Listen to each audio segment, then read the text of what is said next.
Michael Garrett stood in his driveway at 2:17 a.m., watching red and blue lights paint his suburban Cleveland neighborhood in alternating colors of shame. The handcuffs clicked around his 17-year-old son's wrists with a sound that would echo in his dreams for months to come. Tyler's eyes found his across the chaos of uniforms and radio chatter, and Michael saw something die there. Not just trust, but the last remnant of whatever father-son bond they'd managed to salvage through 2 years of lies, stolen money, and midnight arguments that woke the neighbors. "You actually called them?" Tyler said, his voice flat with disbelief. "You actually fucking called the cops on me?" The detective, a tired-looking woman named Rodriguez, who dealt with enough suburban drug busts to know the script by heart, caught Michael's arm as he stepped forward. "Let us handle this, Mr. Garrett. You can see him at the station later." But Michael couldn't move. He stood rooted to the spot where his lawn met the driveway, watching his son, his baby boy who used to build Lego castles and cry during Disney movies, get folded into the back of a patrol car. The 3 other kids, Tyler's so-called friends, were already secured in separate vehicles. One of them, a rail-thin kid with neck tattoos who couldn't be older than 19, kept screaming about lawyers and police brutality. Another, a girl with purple hair and track marks visible even in the dim streetlight, had gone completely silent, staring at nothing. The search had yielded exactly what Michael had suspected when he'd made the call. Enough fentanyl to spock a small pharmacy, scales, baggies, and nearly $4,000 in cash stuffed into Tyler's backpack. His backpack that Michael had bought him for junior year, back when Tyler still pretended to go to school. "Sir?" Detective Rodriguez was still talking to him. "We'll need you to come in tomorrow to give a statement." "This was your call, so we'll need details about what you observed, how long this has been going on." Michael nodded, though he wasn't really listening. His neighbor, Jim Peterson, stood on his front porch in a bathrobe, arms crossed, shaking his head with the kind of righteous disappointment that would fuel neighborhood gossip for months.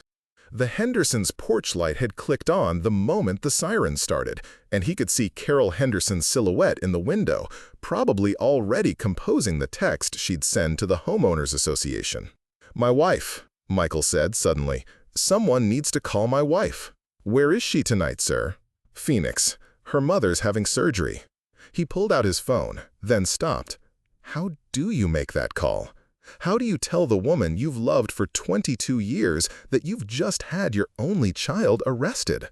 That all those promises about getting Tyler help, about handling it as a family, about not giving up, that you'd broken every single one of them in a moment of panic and rage? The last patrol car pulled away at 2:43 a.m., taking Tyler with it. Michael found himself alone in his driveway, staring at the skid marks on the asphalt where one of the cars had accelerated too quickly. The neighborhood had gone quiet again, but he could feel eyes watching from darkened windows. By morning, everyone would know. By noon, it would be on the local Facebook groups. By evening, it would be the story that defined the Garrett family in Maple Heights forever. He walked back toward his house, noting absently that the front door was still hanging open. In the chaos, he'd forgotten to close it. The living room looked like a crime scene, which he supposed it was. Couch cushions thrown aside where the officers had searched for additional drugs, picture frames knocked askew on the mantel, including the one from Tyler's 8th grade graduation, back when his biggest problem was remembering his locker combination.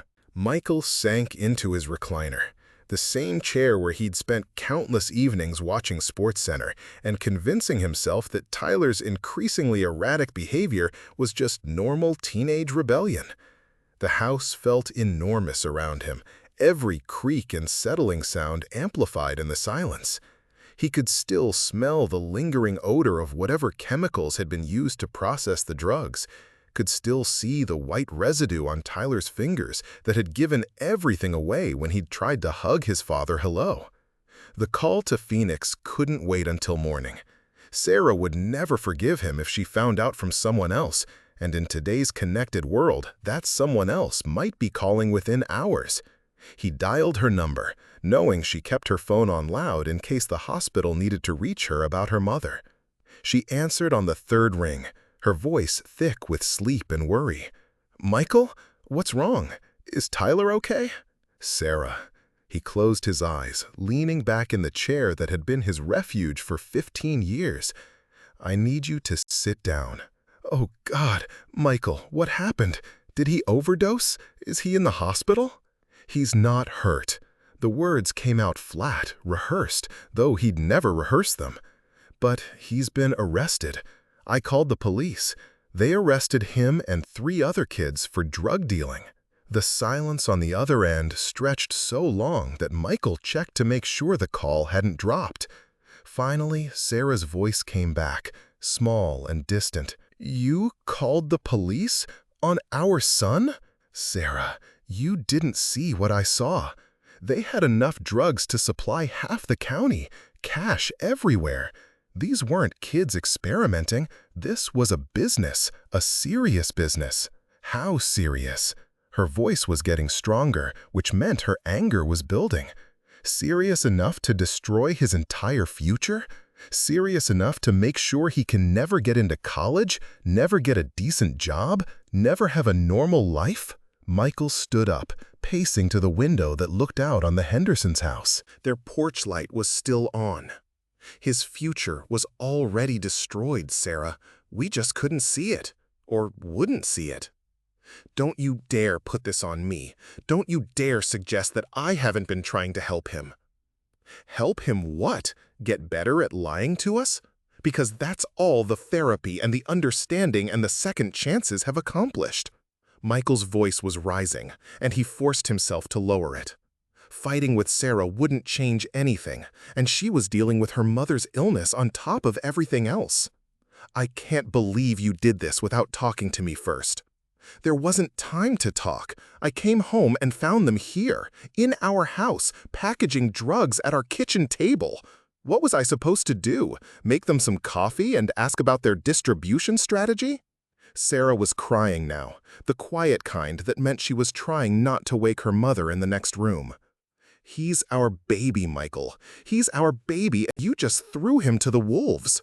"No, Sarah. He threw himself to the wolves. I just stopped pretending I could save him from them."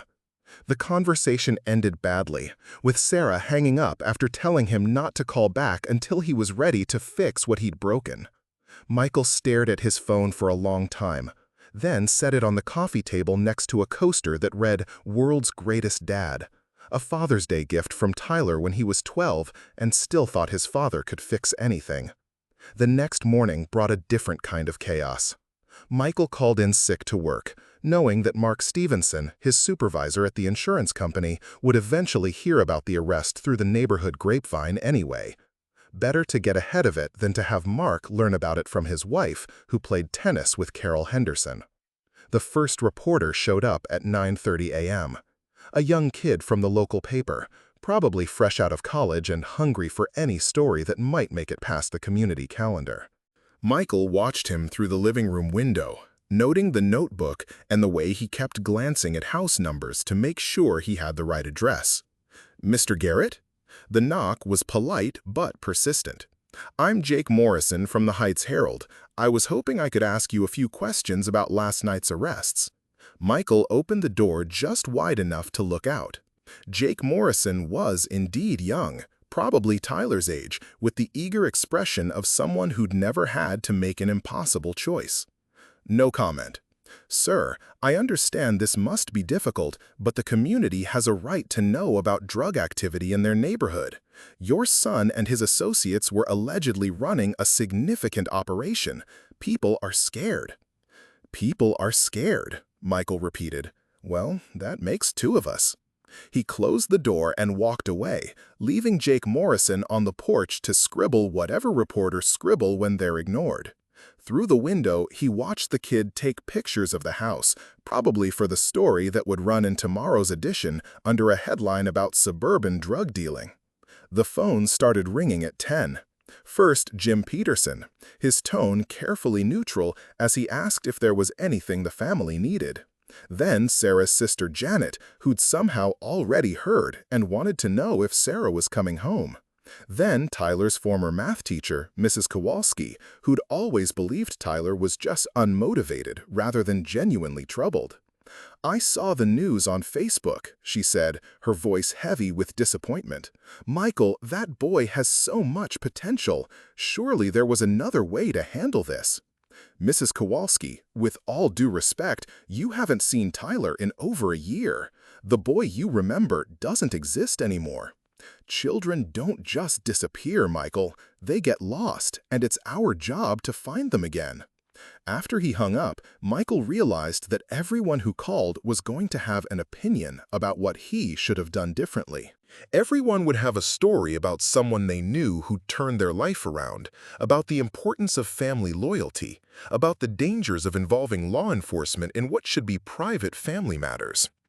But none of them had been standing in that kitchen at 2 a.m., watching their son count drug money with the casual efficiency of a bank teller. The appointment at the police station was scheduled for 2 o'clock. Michael arrived early and sat in his car in the parking lot, watching other people walk in and out of the building. A woman about his age emerged crying, supported by what looked like her adult daughter. An elderly man in a suit argued with someone on his phone in Spanish, his free hand gesturing angrily at the building behind him.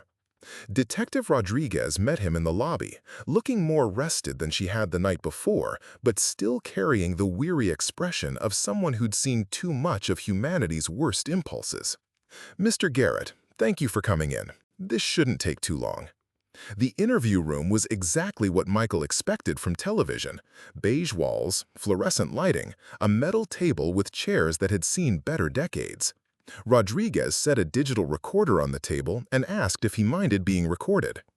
"I need you to tell me everything you observed last night, starting from when you first became aware of activity in your home."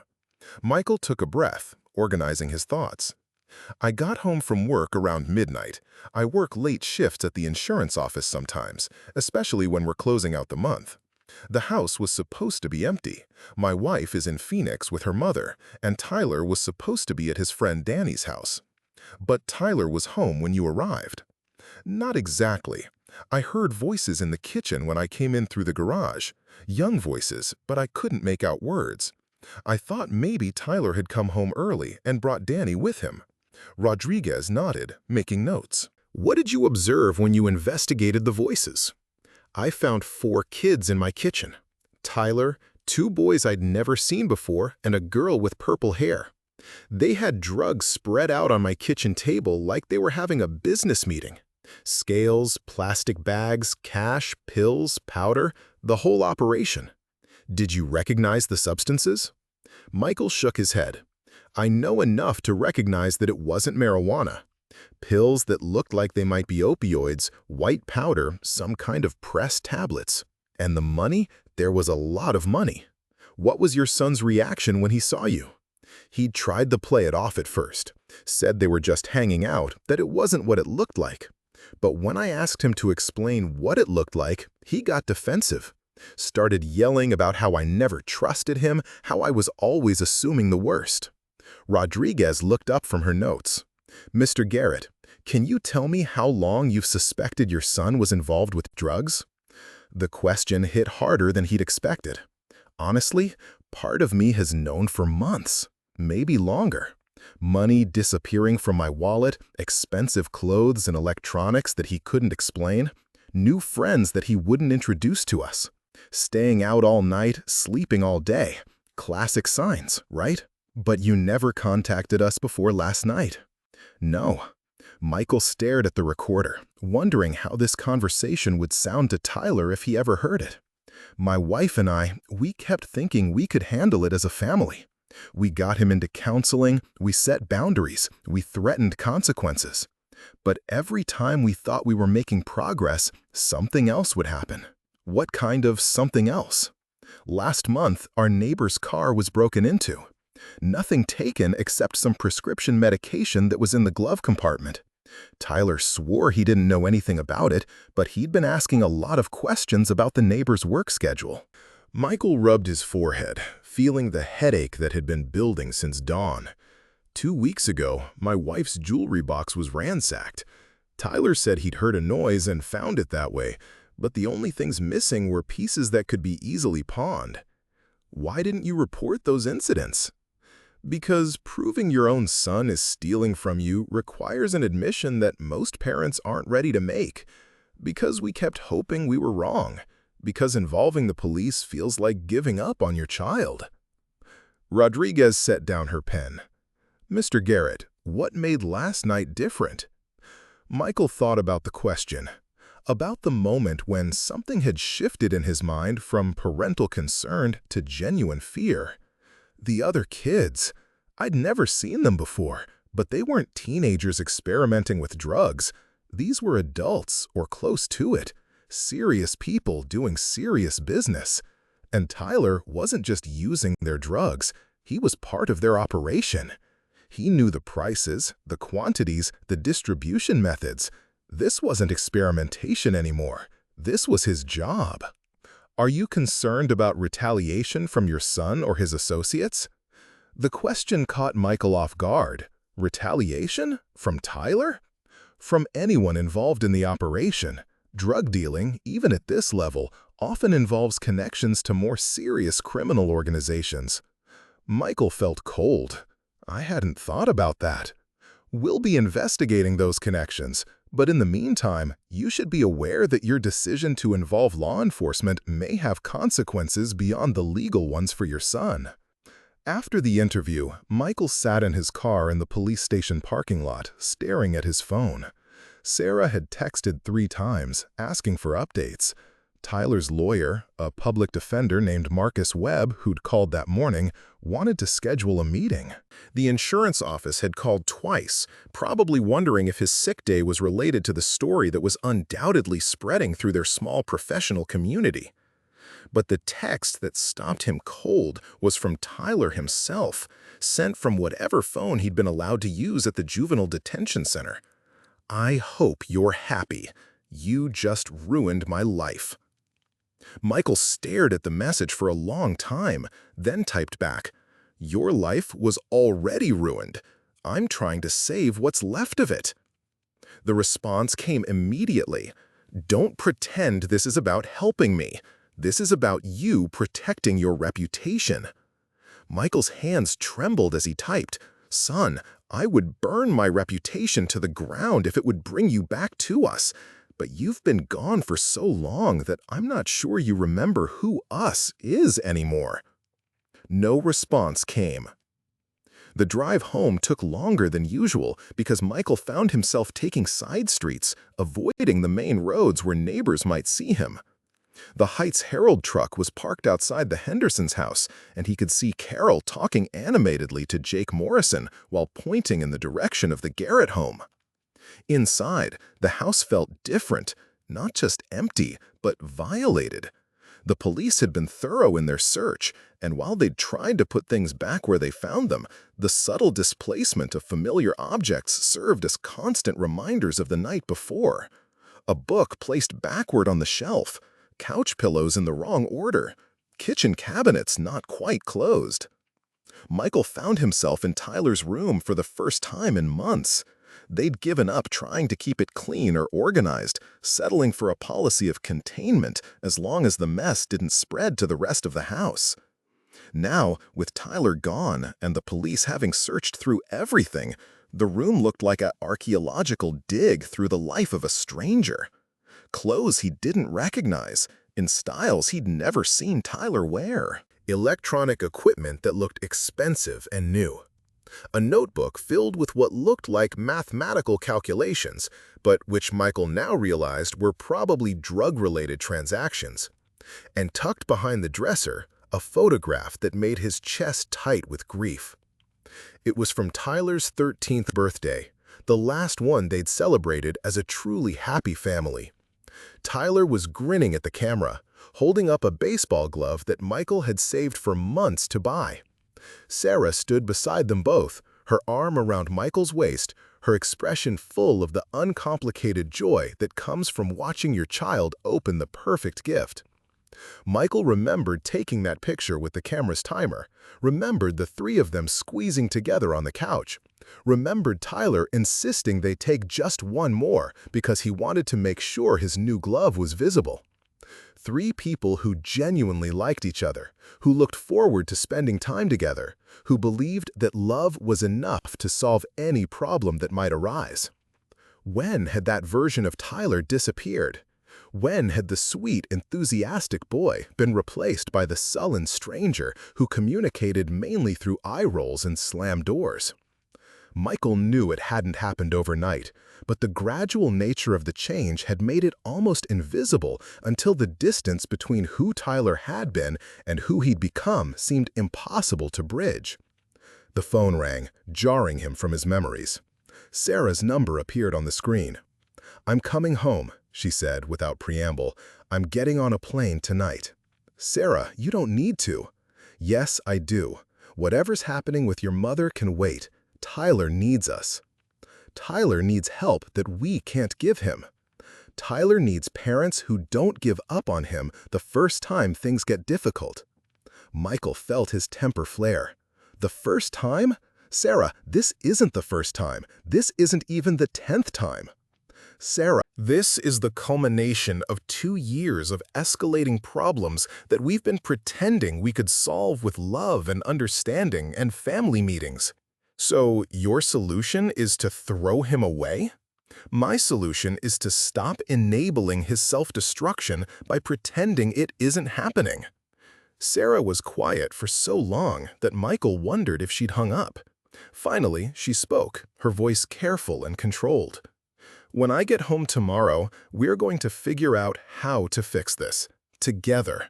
And we're going to start by getting Tyler the best lawyer we can afford and making sure he knows that his family hasn't abandoned him." "Okay," Michael said, because arguing with Sarah when her mind was made up was like arguing with gravity. "I'll pick you up at the airport." "Don't bother. I'll take a cab. I need time to think before I see you." After she hung up, Michael returned to his recliner, but the house felt too quiet for television and too chaotic for reading. He found himself thinking about his own father, a man who'd believed that discipline and consequences were the cornerstones of good parenting. Walter Garrett had never hesitated to ground Michael for breaking curfew, to take away privileges for poor grades, to follow through on threats that other parents made but never enforced. But Walter Garrett had never faced a situation like this. The worst thing Michael had done as a teenager was get caught drinking beer in the park with his friends. A lecture, a month without car privileges, and some extra chores around the house had been sufficient to redirect his behavior. The gap between teenage rebellion and criminal enterprise had seemed unbridgeable then. Now, Michael wondered if his father would have made the same choice. Would Walter Garrett have called the police on his own son? Or would he have found some other way to handle the situation, some middle ground between enablement and abandonment that Michael had been too panicked to find? The guilt was worse than the anger, worse than the fear, worse than the crushing disappointment. The guilt whispered that a better father would have seen the signs earlier, would have intervened more effectively, would have somehow prevented Tyler from reaching the point where arrest became the only option. The guilt insisted that calling the police had been the easy way out, the path of least resistance for a parent who'd lost the energy to keep fighting. But the logic was harder to argue with. Tyler had been dealing drugs out of their house. He'd brought dangerous people into their home, people who might not appreciate having their operation disrupted by law enforcement. He'd been living a double life that involved serious criminal activity, and nothing Michael and Sarah had tried in the past 2 years had even slowed his descent. The knock on the door came at 7:30, just as Michael was considering whether he had the energy to make dinner. Through the peephole, he could see Marcus Webb, Tyler's public defender, standing on the porch with a briefcase and the patient expression of someone accustomed to delivering bad news. "Mr. Garrett, I'm sorry to bother you at home, but I wanted to discuss Tyler's case with you before his arraignment tomorrow." Michael opened the door, noting that Webb looked older than he'd sounded on the phone.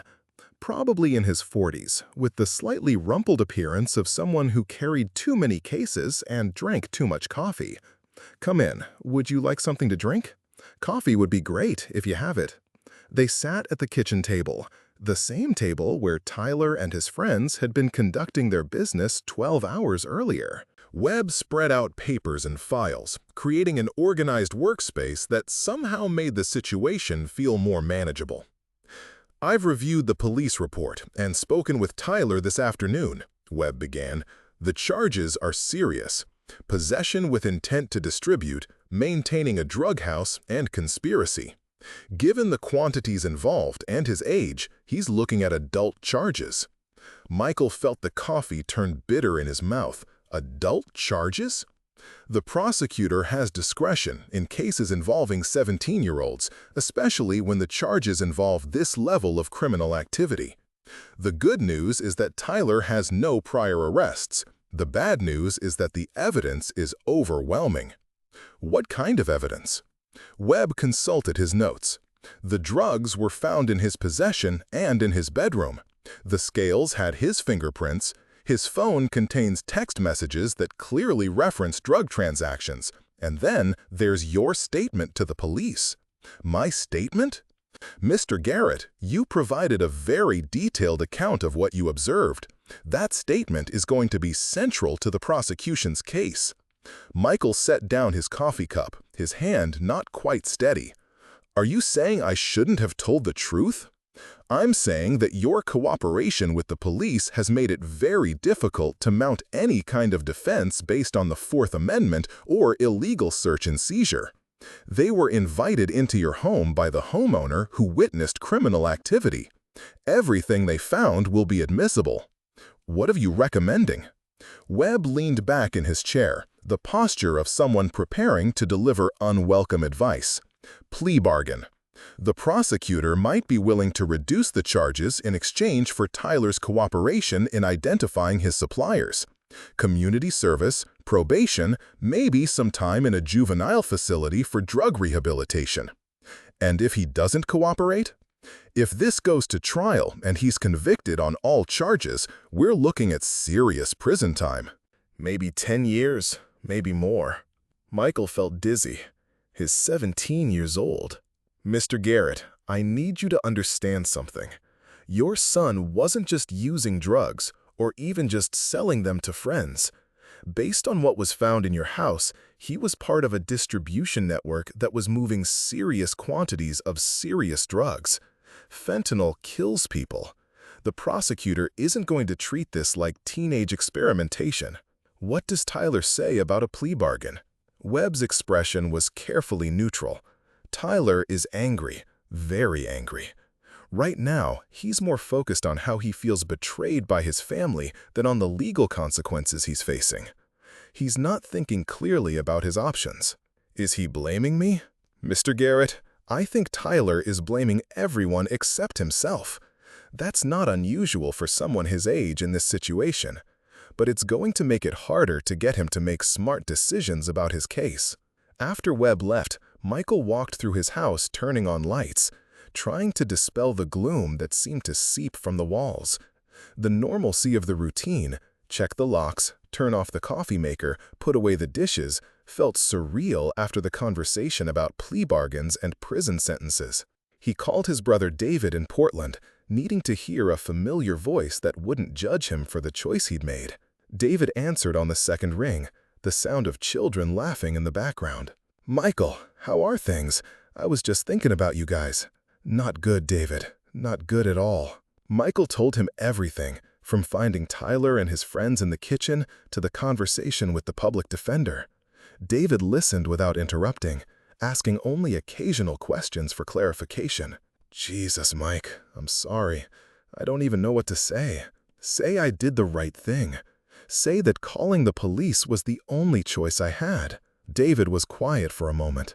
"I think you did what you thought was right in an impossible situation. But I also think you're going to be living with the consequences of that decision for a very long time. The consequences of not calling might have been worse. Maybe. Or maybe Tyler would have had a moment of clarity and walked away from all of this on his own. There's no way to know now. Do you think I'm a bad father? Mike, you're one of the best fathers I know.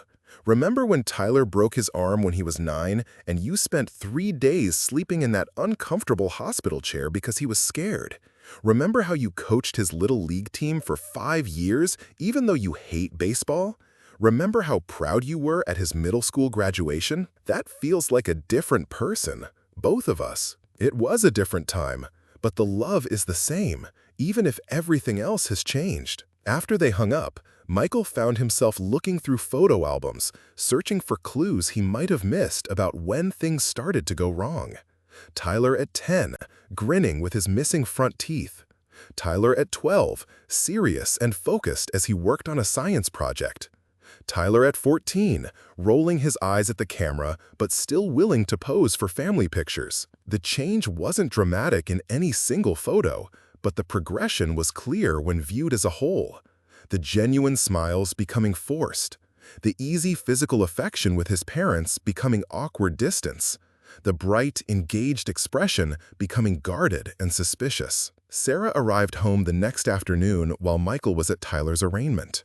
He found her in the kitchen when he returned, sitting at the table with a cup of tea and an expression that combined exhaustion with barely controlled fury. "How did it go?" she asked, without looking up. "Plea bargain. Webb thinks it's Tyler's best option, but Tyler isn't interested in cooperating with the prosecution." "Good. I wouldn't want him to become a snitch on top of everything else." Michael sat down across from her, noting the dark circles under her eyes and the way her hands shook slightly around the teacup. "Sarah, cooperating with the prosecution means helping them catch the people who got our son involved in dealing drugs. It means going after the adults who recruited a 15-year-old kid. It means betraying people who trusted him. It means teaching him that loyalty doesn't matter when things get difficult. It means acknowledging that those people were never his friends. It means accepting that they were using him." Sarah finally looked at him, and Michael was surprised by the coldness in her expression. "Like you used him when you called the police? Like you betrayed him when things got difficult?" The accusation hit like a physical blow. "That's not fair, Sarah." "Isn't it? You made a unilateral decision that's going to affect the rest of his life. You chose to protect yourself and this house and our reputation instead of protecting our son. I chose to stop Tyler from destroying himself and potentially hurting other people in the process. You chose the easy way out. You chose to let other people handle the problem instead of handling it yourself." Michael felt his control slipping. "What would you have had me do? Ask them politely to take their drug operation somewhere else? Pretend I didn't see what I saw? I would have had you remember that he's our child. I would have had you fight for him instead of giving up on him. I haven't given up on him. You called the police on him, Michael. You had him arrested. How is that not giving up?" Michael stood up, pacing to the window that looked out on the backyard where Tyler used to play as a child. The swing set was still there, weathered and unused, a monument to happier times. Because sometimes loving someone means protecting them from themselves, even if they hate you for it. Because sometimes being a parent means making choices that feel terrible but might be the only chance your child has of surviving their own mistakes. Sarah was crying now, the tears she'd been holding back since Phoenix finally spilling over. "He's going to prison, Michael. Our baby is going to prison, and it's because his own father turned him in. He's going to prison because he chose to deal drugs. I didn't make that choice for him. But you made the choice to involve the police instead of finding another way. What other way? Tell me, Sarah. What other way was there?" She didn't answer, which was answer enough.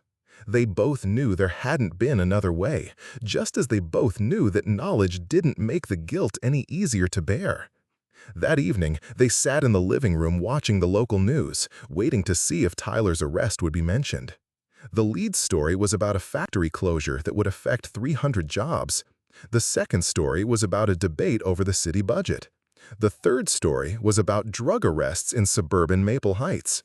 The reporter, a different one than the kid who'd knocked on their door, stood in front of what looked like the police station.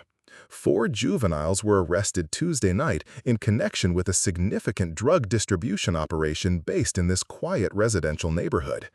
Police say the arrests were made possible by a tip from a concerned resident. Michael and Sarah watched their lives become a 30-second news story, complete with file footage of their street and a warning about the dangers of suburban drug dealing. No names were mentioned because of Tyler's age, but anyone who knew the family would have no trouble connecting the dots. "A concerned resident," Sarah said bitterly. "Sarah, please." "No, Michael. I want to understand how you're feeling right now." Are you proud of yourself? Do you feel like you've made the community safer? Michael turned off the television, but the damage was done. Their private catastrophe was now public knowledge, subject to commentary from people who'd never faced an impossible choice with no good options. "I feel like I failed as a father," he said quietly. "I feel like I should have been able to prevent this somehow. I feel like I let Tyler down long before last Tuesday night, and calling the police was just the final acknowledgement of how completely I'd failed to protect him from himself."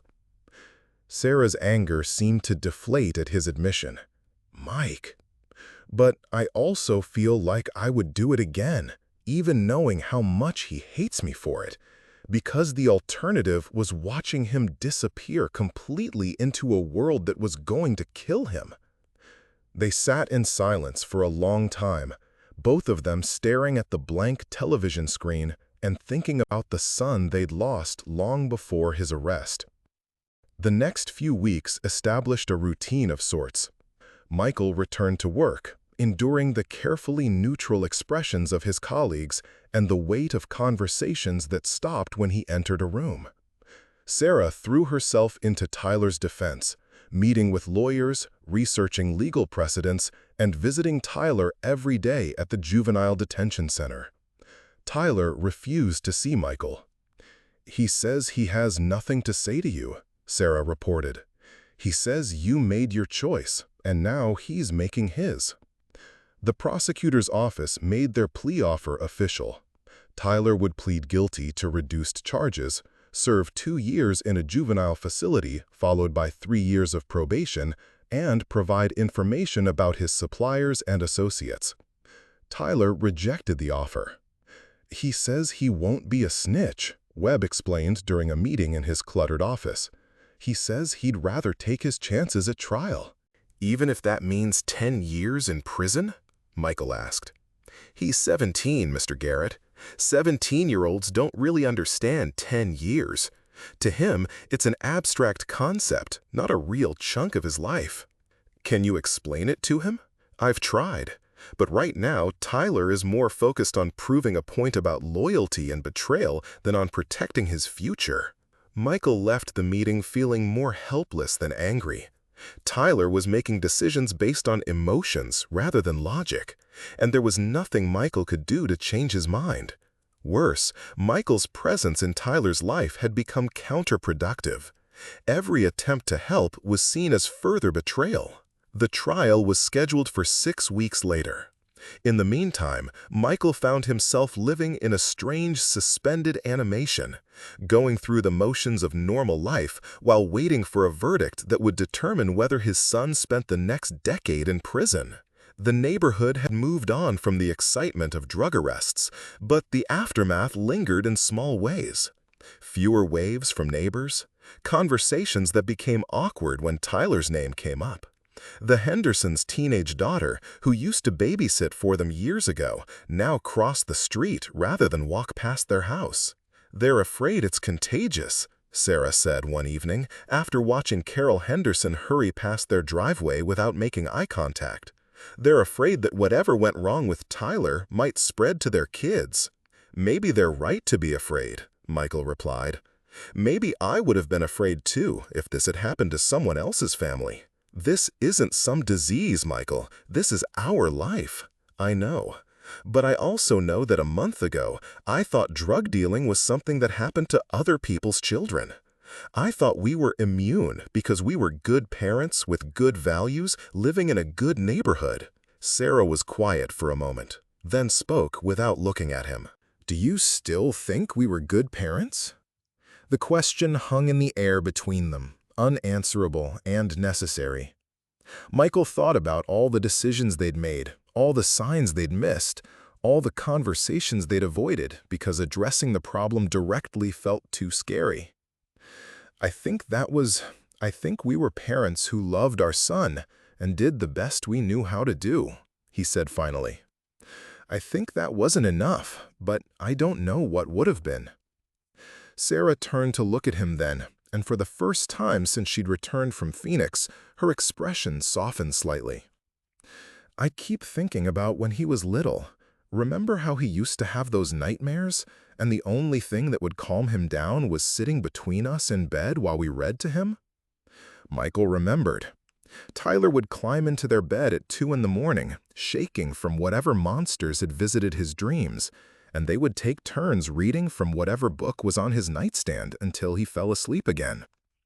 It had seemed so simple then. Fear could be conquered with presence and patience and the sound of familiar voices. When did we stop being able to make him feel safe? Sarah asked. I don't think we did stop. I think the things he became afraid of were things we couldn't protect him from. The trial began on a gray Tuesday morning in November. Michael and Sarah sat in the gallery behind the defense table, watching their son enter the courtroom in a suit that Sarah had bought for the occasion. Tyler looked older than his 17 years, his face set in an expression of determined defiance that reminded Michael painfully of Sarah when she'd made up her mind about something. The prosecutor, a sharp-faced woman named Catherine Mills, laid out the state's case with methodical precision. The drugs found in Tyler's possession, the scales with his fingerprints, the text messages on his phone, detailing transactions, Michael's statement describing what he'd witnessed that night. When Mills read portions of Michael's police statement aloud, Tyler turned to look at his father for the first time in weeks. The expression on his face wasn't anger anymore. It was something colder and more final. It was the look of someone permanently writing another person out of their life. Webb's defense was built around Tyler's age and the argument that he'd been manipulated by older, more experienced criminals. He painted Tyler as a victim rather than a perpetrator, a naive teenager who'd been recruited by adults who recognized his vulnerability. Ladies and gentlemen of the jury, Webb said during his opening statement, this case isn't about whether Tyler Garrett possessed drugs. He did. This case is about understanding how a 17-year-old honor roll student became involved with dangerous adults who used him for their own criminal purposes. The honor roll reference wasn't technically false. Tyler had made honor roll in 9th grade, but it felt like a misrepresentation of who Tyler had become by the time of his arrest. Michael found himself wondering how many other details would be stretched or omitted in service of creating a sympathetic narrative. The prosecution's case took 3 days.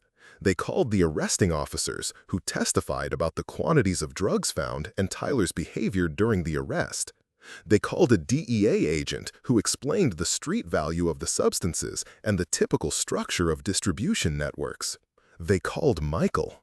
Walking to the witness stand felt like the longest journey of Michael's life. Every step carried him further away from any chance of reconciliation with his son, but there was no choice now except to tell the truth and hope that somehow, someday, Tyler would understand. Mills led him through the events of that night with careful precision. What time he'd arrived home, what he'd observed in the kitchen, how Tyler and his friends had reacted when discovered, the conversation that followed. Mr. Garrett, why did you decide to call the police rather than handle this situation privately? Michael looked at Tyler, who was staring down at the defense table, his jaw clenched. Because what I saw wasn't a family problem anymore. It was a criminal enterprise operating out of my home, involving my son, and potentially putting our entire neighborhood at risk. Was this a difficult decision for you to make? It was the hardest decision I've ever made in my life. Do you regret making that call? Michael was quiet for a long moment, aware that his answer would be quoted in newspaper stories and remembered by everyone in the courtroom. I regret that the situation reached a point where calling the police felt like the only option. But I don't regret trying to stop my son from destroying his life and potentially hurting other people. Webb's cross-examination was gentle but pointed. He established that Michael had never actually seen Tyler sell drugs to anyone. He emphasized that Tyler had no prior arrests, no history of violence, no pattern of escalating criminal behavior. He suggested that calling the police had been an overreaction born of panic rather than necessity. Mr. Garrett, isn't it true that you called the police because you were angry at your son? I was angry, yes, but I was also afraid. Afraid of your own son? Afraid for my son, afraid of what he was becoming, afraid of what might happen to him if he continued down this path. But you weren't afraid enough to try to help him yourself.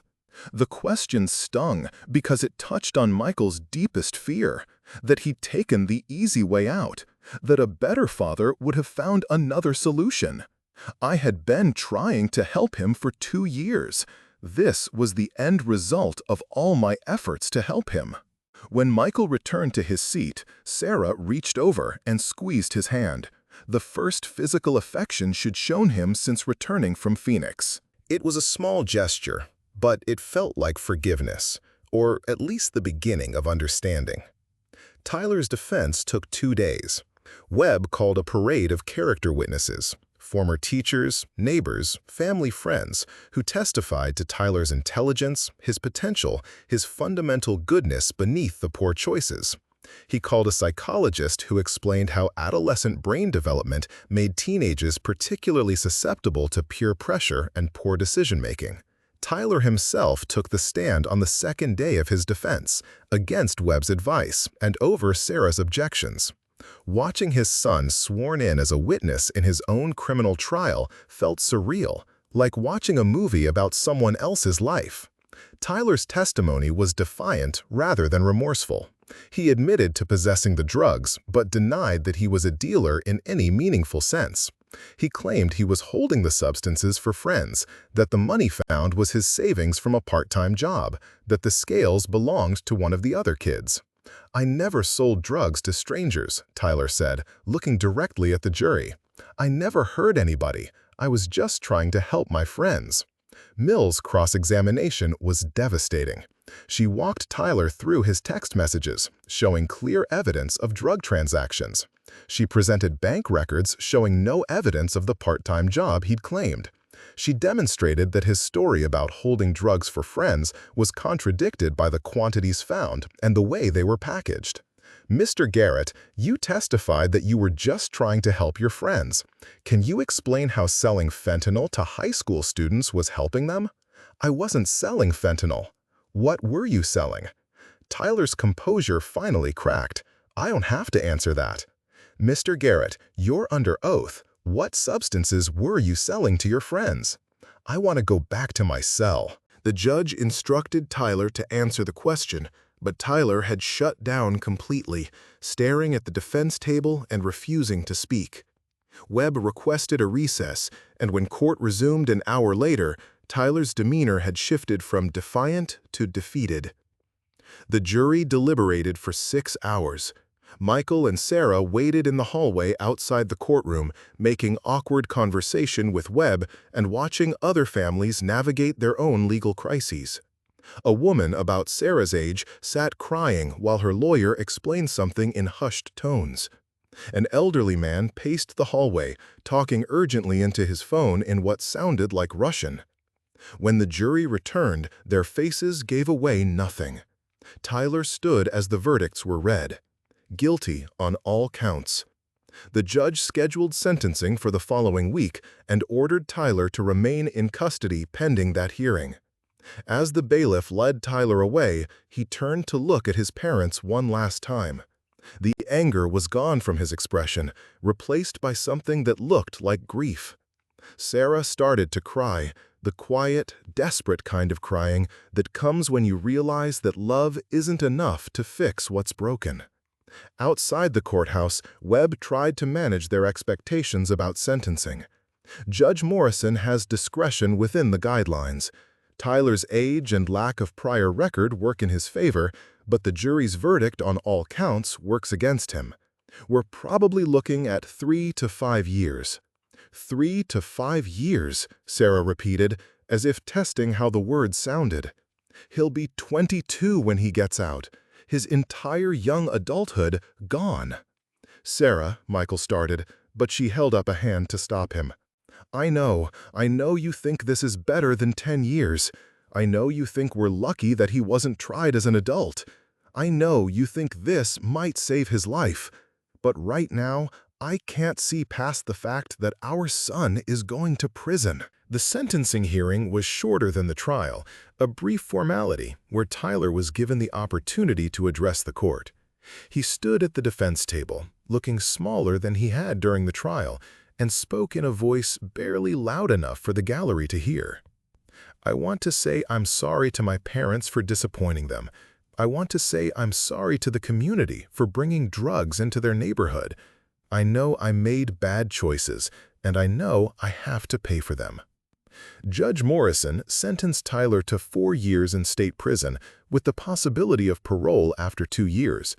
She also ordered drug treatment, community service upon release, and 5 years of probation. It was within the range Webb had predicted, but hearing the actual numbers spoken aloud made them feel final in a way that speculation hadn't. Tyler was led away immediately to begin serving his sentence. Sarah tried to catch his eye as he passed, but he kept his gaze fixed straight ahead, already beginning the process of emotional survival that prison would require. In the months that followed, Michael and Sarah learned to live with the strange reality of having an adult son in prison. Sarah visited Tyler every week, maintaining a connection that Tyler seemed to tolerate rather than welcome. Michael stayed away, honoring Tyler's continued refusal to see him. The house felt different without Tyler's presence, even though he'd barely been home for months before his arrest. His room remained exactly as the police had left it, a shrine to poor choices and lost potential. Sarah sometimes spent evenings in there, reading or just sitting, as if proximity to Tyler's possessions could somehow bridge the distance between who he'd been and who he was becoming. Michael threw himself into work, accepting extra assignments and overtime that kept him at the office until late and gave him excuses to avoid the empty house. His colleagues had stopped asking about Tyler after the trial, but their careful avoidance of the subject was almost worse than the initial awkwardness. The marriage survived, but it was changed. They were careful with each other now, aware that they'd survived something that destroyed other families, but uncertain about what their survival actually meant. They went through the motions of normal life, grocery shopping, bill paying, lawn maintenance, but everything felt temporary, as if they were just marking time until Tyler's release. I keep thinking about what we'll do when he gets out, Sarah said one evening as they cleaned up after a dinner that neither of them had really eaten. Where he'll live, whether he'll want to come home, whether we'll know how to be a family again. Michael dried the dish she handed him, considering the question that haunted both of them. I think we'll figure it out when the time comes.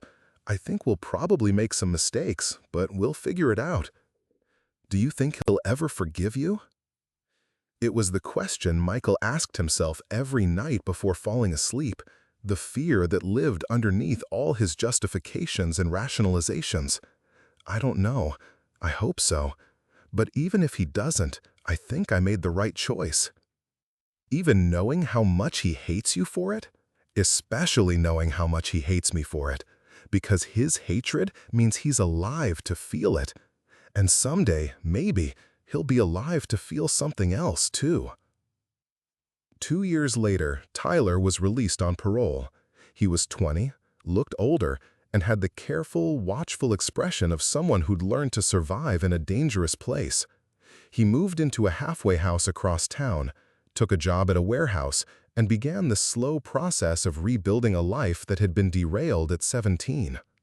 Sarah maintained regular contact, visiting him at the halfway house and gradually rebuilding their relationship. Tyler remained polite but distant with Michael, acknowledging his father's presence when necessary but offering nothing beyond basic civility. It wasn't forgiveness, but it wasn't the pure hatred of the early days either. Michael chose to see it as progress. On Tyler's 21st birthday, Michael sent a card to the halfway house. Inside, he'd written, "I hope you know that everything I did came from love. I hope someday we can talk about what happened. I hope you're building something good for yourself.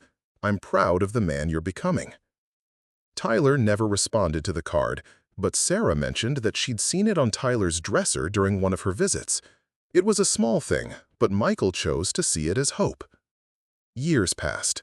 Tyler completed his parole, moved into his own apartment, enrolled in community college. He was studying automotive technology, something practical that interested him and offered stable employment. Sarah reported that he seemed genuinely engaged with his classes, that he'd made friends who didn't know about his past, that he was building the kind of normal life that had seemed impossible during the dark years. Michael watched his son's progress from a distance, proud and heartbroken in equal measure. Tyler was becoming a good man, but Michael wasn't part of that transformation.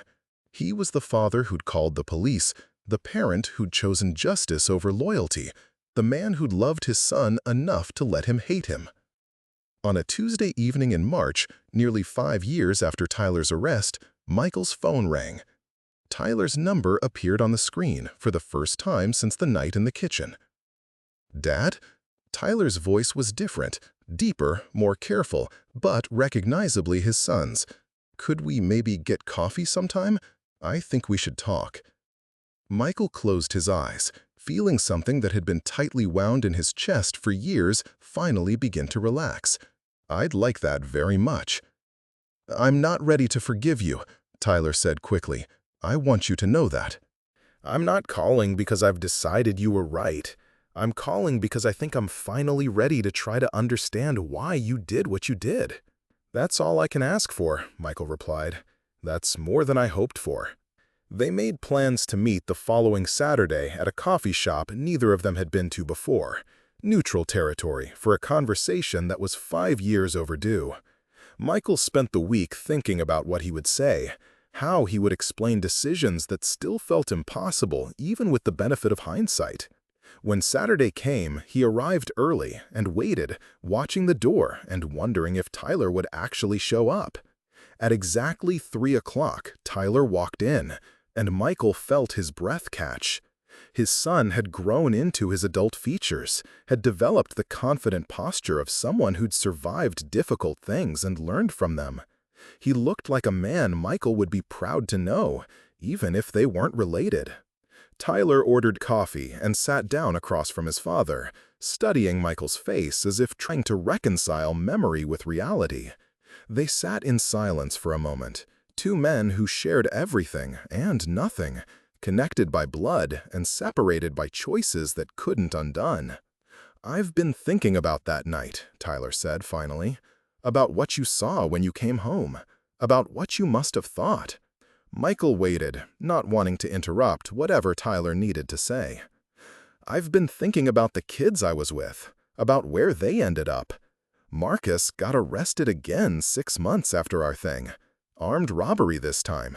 He's looking at 15 years. Jenny overdosed 2 years ago. Fentanyl, the same stuff we were selling. And Danny." Tyler paused, staring into his coffee. "Danny never got arrested, never got caught.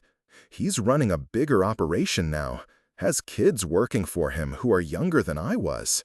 Tyler looked up at Michael, and for the first time in years, his expression was open rather than guarded. "I've been thinking about what would have happened if you hadn't called the police that night. If you just grounded me, or sent my friends home, or tried to handle it privately. What do you think would have happened?" "I think I'd be dead, or in prison for something much worse than what I actually got arrested for. or running kids the way Danny is now, telling myself I was just trying to help them. Michael felt tears burning his eyes, but didn't try to hide them. Tyler, I'm not saying I forgive you, Tyler said quickly. I'm not saying I'm glad you did what you did. I'm saying I think I understand why you felt like you didn't have a choice. I didn't want to hurt you. I know, and I didn't want to hurt you either, but I did. I hurt you and Mom and myself and probably a lot of other people. I was 17 and I thought I knew everything, and I was so angry at you for not trusting me that I couldn't see that I'd already given you every reason not to trust me. They talked for 2 hours, not solving everything, but beginning the process of understanding each other again. Tyler told Michael about prison, about the things he'd learned and the person he decided to become. Michael told Tyler about the guilt and the fear and the nights he'd lain awake wondering if he'd destroyed his son's life in an attempt to save it. I need you to know something, Tyler said as they prepared to leave. I need you to know that I never doubted that you loved me. Even when I hated you, even when I told Mom I never wanted to see you again, I knew you loved me. That's what made it hurt so much. I love you now, Michael said. I've loved you every day since you were born, and I'll love you every day until I die.